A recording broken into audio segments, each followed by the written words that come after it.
And I said, uh-oh. I said, what is it? She said, she would like to meet Gabriel Garcia Marquez. Now, Gabriel Garcia Marquez is probably the greatest writer in Latin America. Is probably the only person that you could say is at the level of Toni Morrison. And I said, sure, we're going to do that, you know.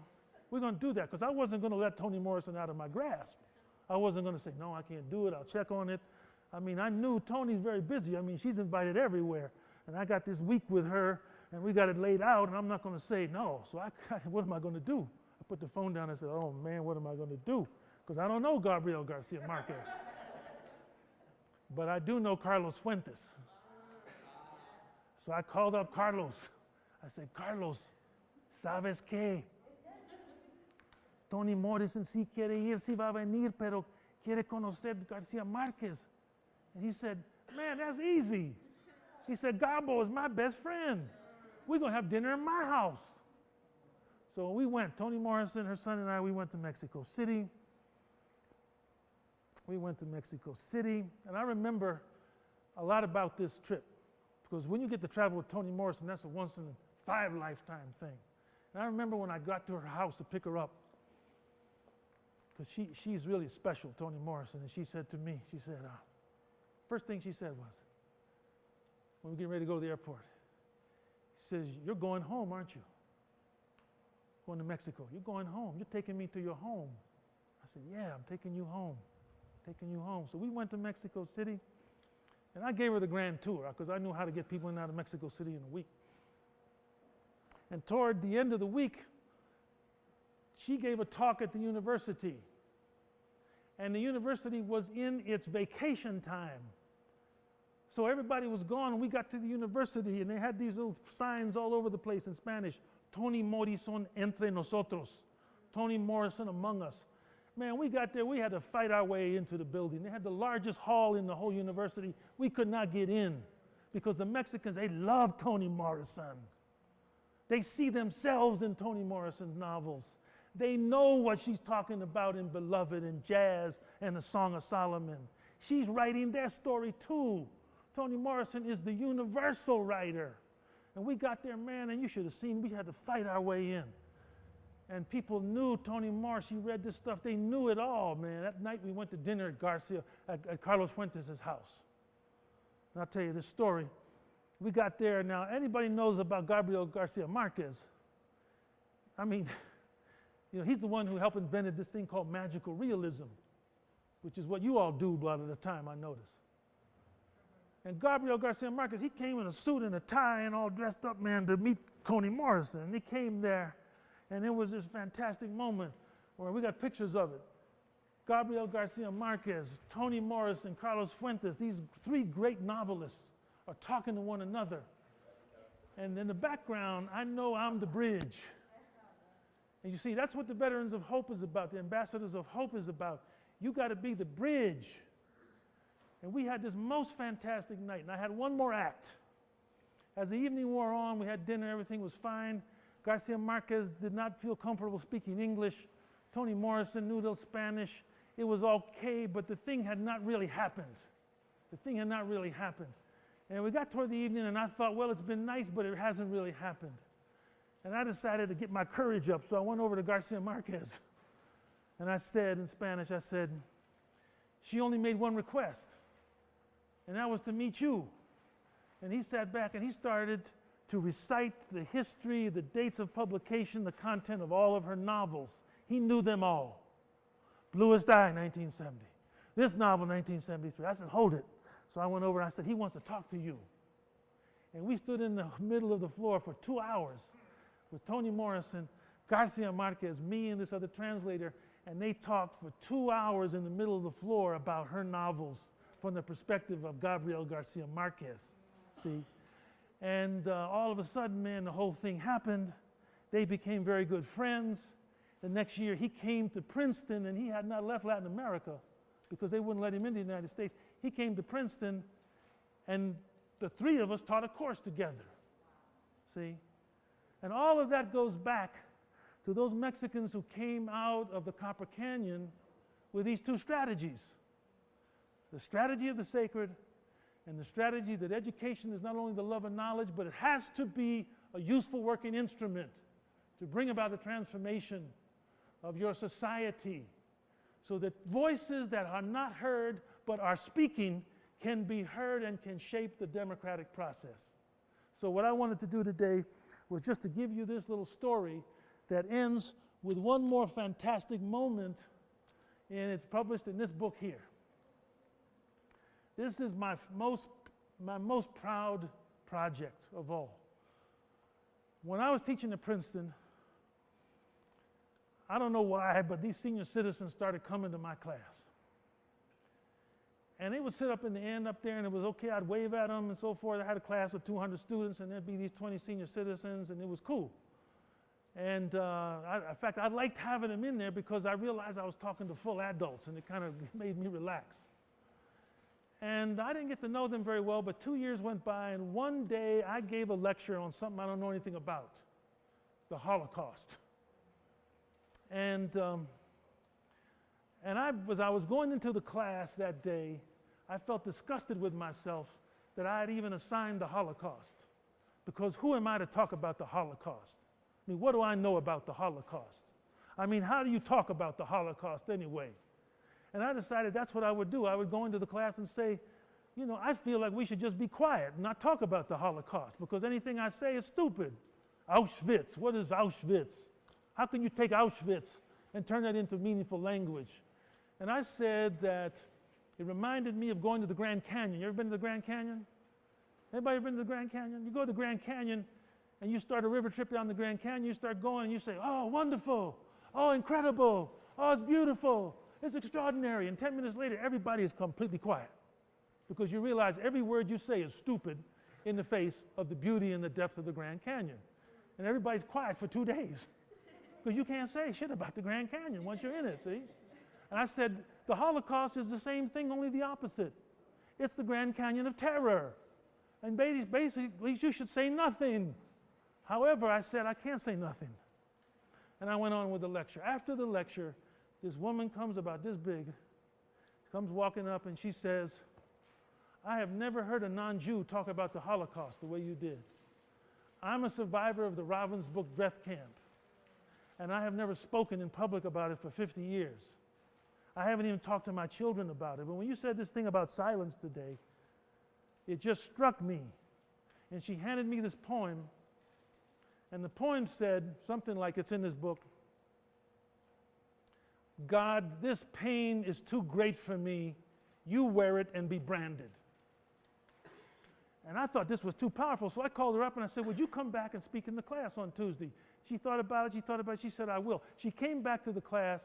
I put this table there for her, and for the first time in her life, she talked about what it was like to be a 12-year-old girl swept up into those trains, into the death camps, seen women murdered, it was a women's camp, seen women raped and murdered and destroyed and so forth, and how she survived.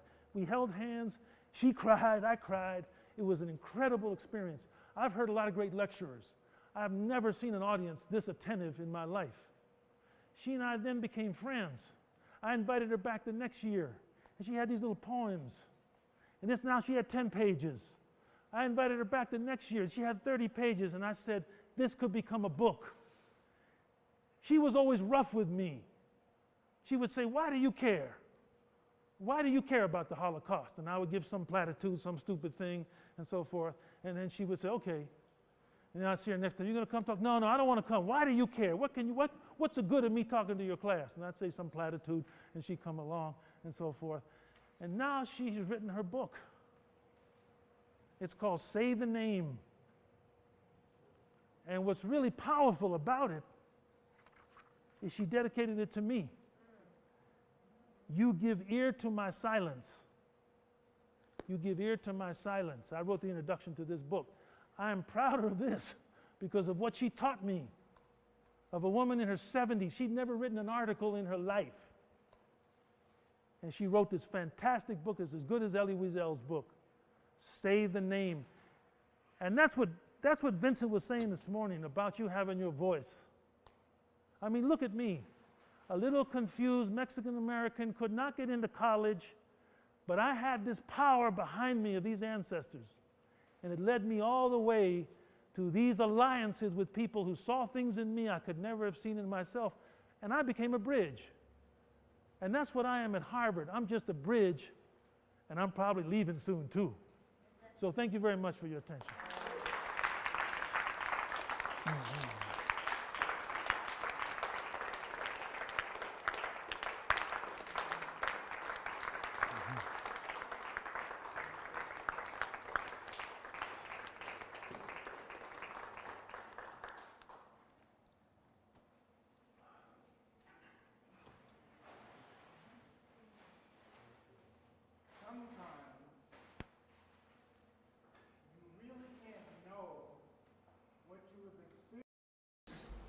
Until 3, 4, 5, 6, 7, 10 years later after it's happened. And I have a feeling that that is part of what is here. That what we have been given is a fantastic gift. And some of us are sort of tired, and some of us are sort of bored sometimes. And David's teacher, Chuck Long, used to talk about how he would go to church as a child and be very, very bored. And then he said, it's amazing how much you can learn and be bored.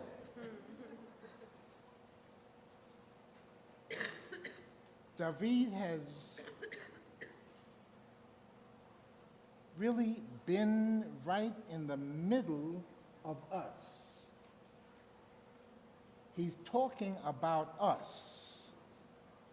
He's talking about what it means to come together,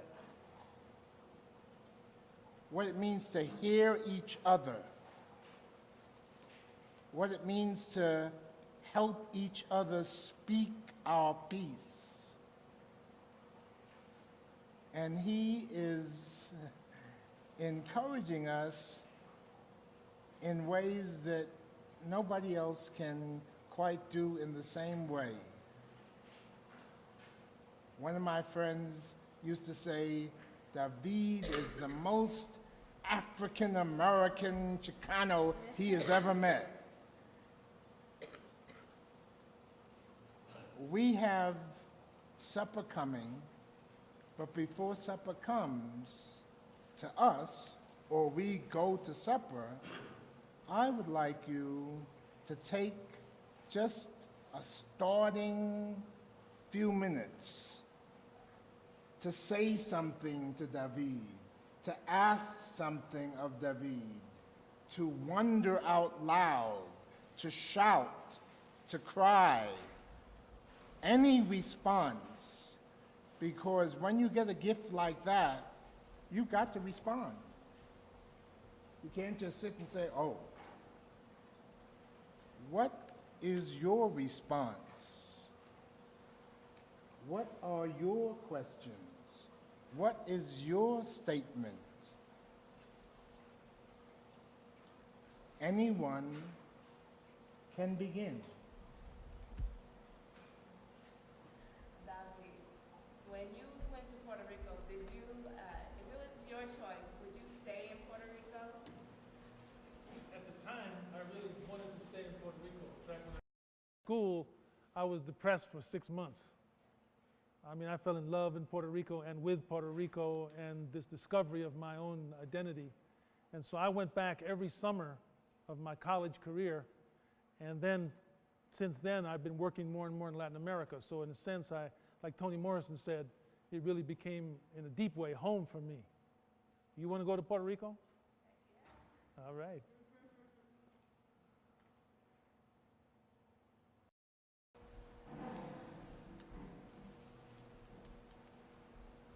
Yes. David, I give thanks for your teachers, and I met one of your teachers, Esther Smith. Will Gravely, who used to teach at the University of Denver, and I went to see Lillian Smith's summer camp. Yeah, I've been there.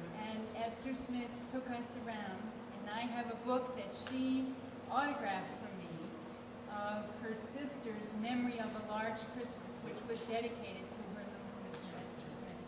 She's a wonderful woman, and I'm very grateful that you had her as a teacher and all those other wonderful teachers. Thank you for sharing that with us. You don't have to go all the way into it now, David. But you kept using the term, I got lucky, and I got lucky, and I got lucky. And at the same moment, you are a man whose life is filled with understanding what the divine means for people all over the world. What has luck got to do with the divine? I could have easily have said, each of those times I said it was lucky, I could have said it was a blessing. It was a blessing. Maybe because I've been at these universities, I've switched to luck to really point out, you're right, to really point out that there's a design at work here that was not my design. It was obviously a beneficent design. And perhaps that beneficent design was God pushing me through these experiences. I don't necessarily want to reduce or name the design, but there clearly was a design that's been a blessing for me. Because how else do you explain Esther Smith, Tito Cruz, Toni Morrison, Charles Long, Judith Sherman? I mean, all of these blessings, all of these wonderful people who come to me, and somehow these relationships, none of them have ever ended. All of these relationships are still alive in my life. Think about that. Charles Long was my teacher. I started studying with him in 1968. And we're just as close today as we were then. Toni Morrison, I was one of the few people that could call her up on a minute's notice and talk to her. Probably 4 or 5 people in the world could do that when I was at Princeton, and I was one of them.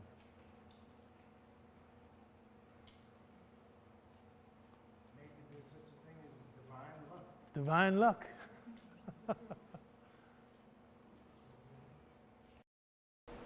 Yes, Stephanie.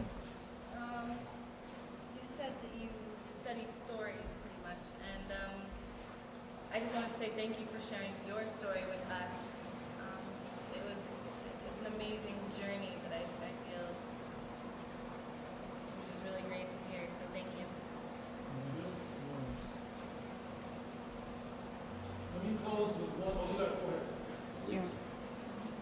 I would just like to say I'm very grateful you came today. I'm glad. What? I'd just like to say I'm very grateful he came today and shared what he had this, and just said what he said. And I'm just glad I'm just glad he came today. Good, thank you. Jeff, I'm glad you asked what, because I'm going to ask you what, okay? You were shooting some in the camera, right? David, you were shooting David some too, right? Chris, you were shooting too, right? You saw him through the camera. Just before we give thanks for the food and go to eat, I'd like to hear what you guys saw through that camera. Start off. Jeff, loud. I saw David. Or was it David that you saw? David.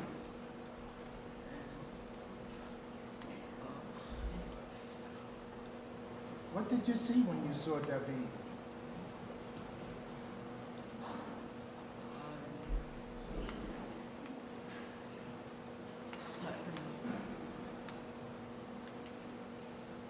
A lot of different stories. stories. and different like emotions and stuff. Uh-huh. There you go. And I heard about hot babes in Puerto Rico or something. You were sure to hear that, huh? David, what did you see? I saw a person with a great past with lots of stories and With the great what? great past, lots of stories that tells who he is, and man who's been very lucky, as he says. And Chris, you were sitting and looking through the eye there. What did you see? I seen a very inspirational person, a very educated but yet intelligent man that tells like not very intellectual stories and it's just he's just a very out there guy.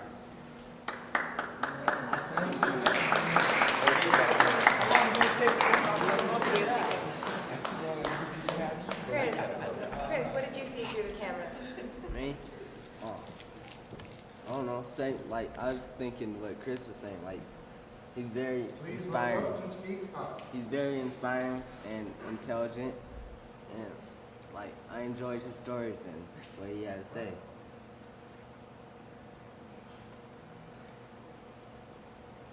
David, most Harvard professors in this summer of 2005 are not spending weeks with high school and early college students in a hot campus. They don't have to do that. Why are you doing that?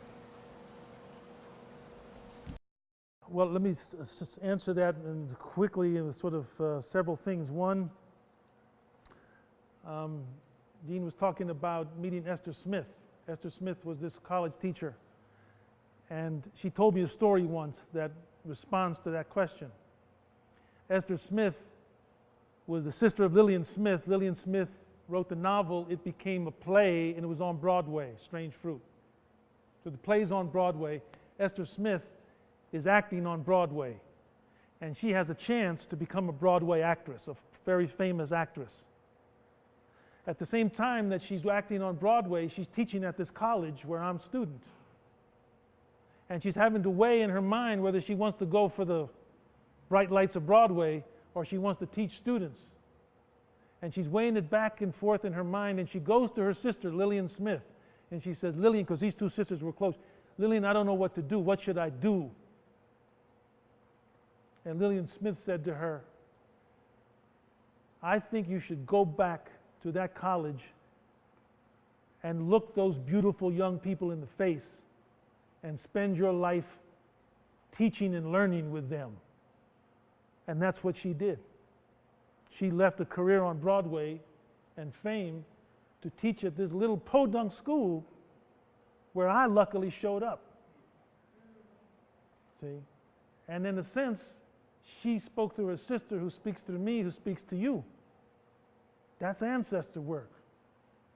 The second reason I'm here is because my daughter lives in Boulder, and she's adjusting from Boston to Boulder. And I'm here to kind of give her a backup during this process of transition.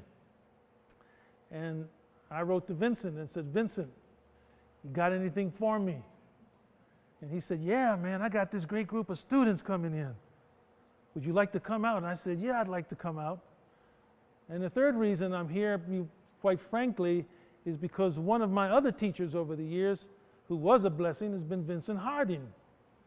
And I come, the time I spend here when I'm not up with my daughter, I come here to be with you, but also come just to go to school on Vincent. I'm here to go to school on Vincent.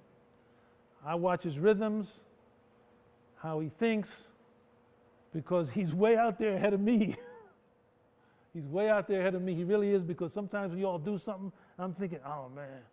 And Vincent's back here, no, we're going to think about it this way. We're going to come up with a creative response. And so I'm here to go to school on Vincent. That's why I'm here. Thank you very much.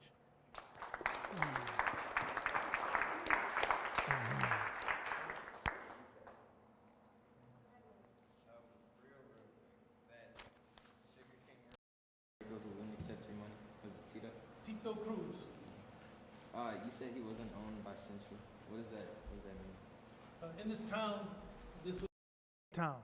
This goes all back to colonialism. You know, this is where Africans were brought in, Puerto Ricans were brought in. Sugar was one of the great colonial exports from the Americas to the rest of the world.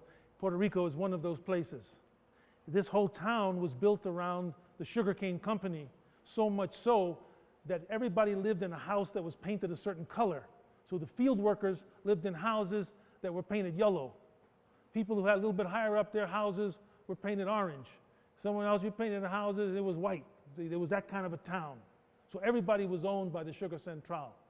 Tito Cruz was a guy who was a fisherman, he was a carpenter, he worked over there, and he had found a way to survive without, in a sense, depending on the Sugar Central. The Puerto Ricans, who were 3 or 4 levels down but who had administrative jobs, they all admired him. They all looked at him as somebody that the rest of the town really respected. So, in a sense, he found a way to be a fisherman, to be a carpenter, to do this, and not owe his soul, not owe his soul to the company store. And so that was Tito Cruz. Again, it was lucky, man.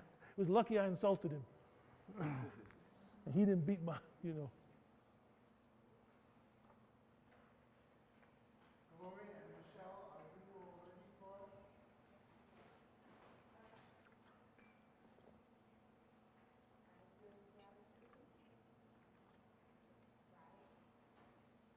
Could we all stand as our sister Sade is reminding us that we have many, many, many things to be grateful for at this point. All right. Oh, we have an elder table, so.